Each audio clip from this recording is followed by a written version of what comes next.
Sledeće proizvode izbegavajte da prodajete na Amazonu. Ja sam Dragan Zindović i ovaj video je namenjen prvenstveno početnicima u digitalnoj prodaji, odnosno ljudima koji do sada nisu imali dodira sa platformama i ne znaju na koji način platforme funkcionišu.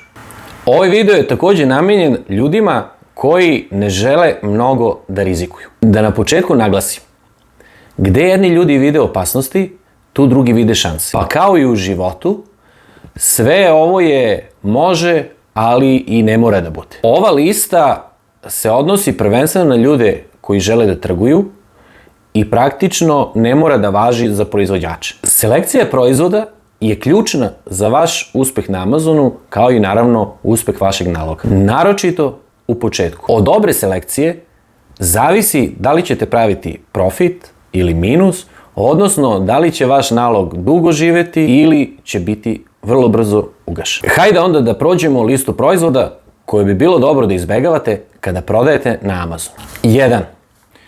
Proizvodi sa niskim profitom. Recimo da imate profit od 20 centi za svaki proizvod i da prodate 100 proizvoda mesečno. Vaša zarada će biti $20. Za svaki od 100 proizvoda morat ćete konstantno da pratite lager dobavljača, da pratite da li imate dovoljno robe u magazinu, da pratite da li je cena dobra, da rešavate eventualne reklamacije i probleme i tako dalje. Da li $20 vredi vaše vreme i energija koju ste uložili u tu količinu proizvoda? Ja mislim da ne vredi. 2.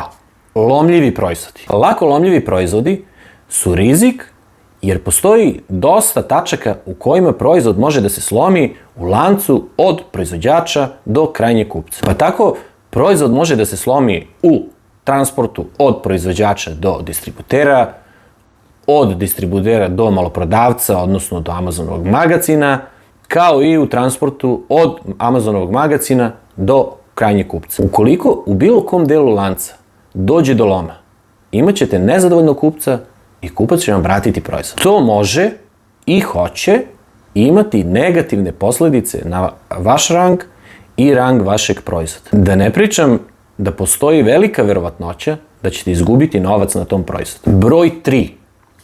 Veliki i teški proizvodi. Koštaće vas da se pošalje od proizvođača ili distributera do Amazonovog magazina. Koštaće vas dodatno magazin u kojem skladištite robu, kao i eventualno radnici koji rade na tim proizvodima. I takođe će vas dodatno koštati i isporuka ka krajnjem kupcu. A čak postoji i mogućnost da ćete imati problema sa isporukom velikih i teških proizvoda. Broj 4.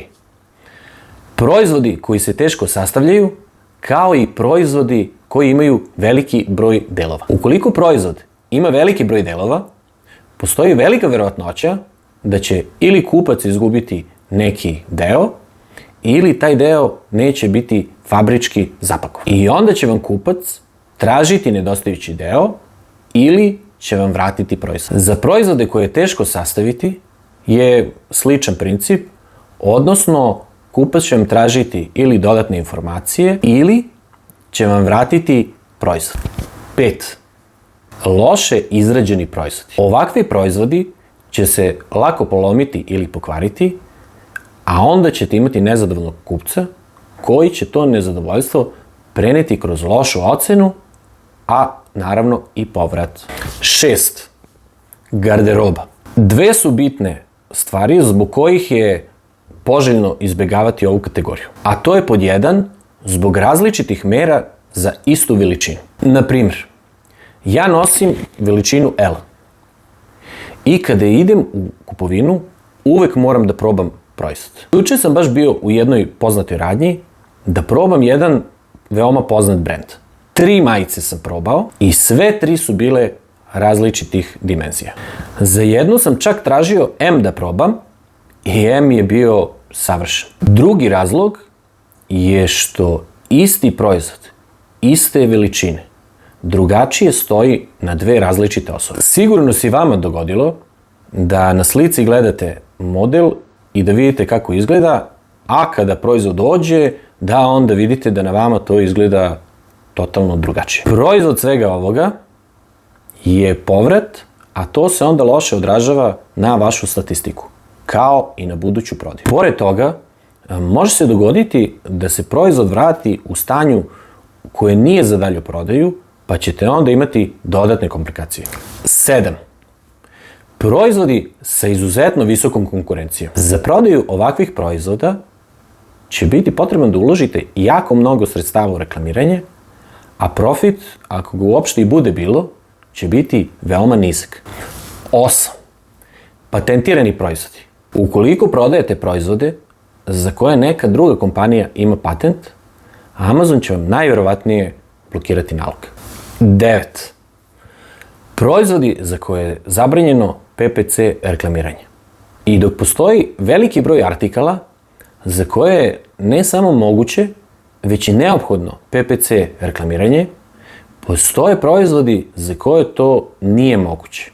Lista je duga i zavisi od tržišta na kojem prodaje.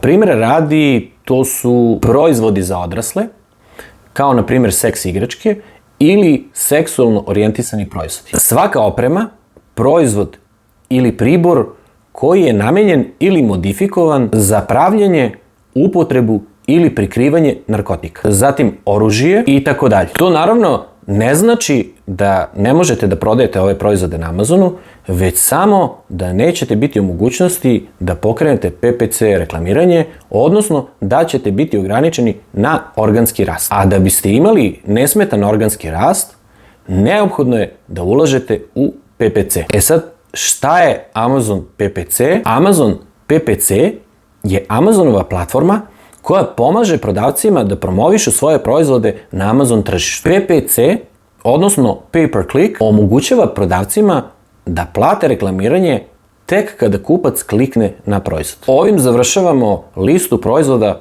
koje bi bilo poželjno izbjegavati. Za sva pitanja ili sugestije koristite komentare ispod. Vidimo se.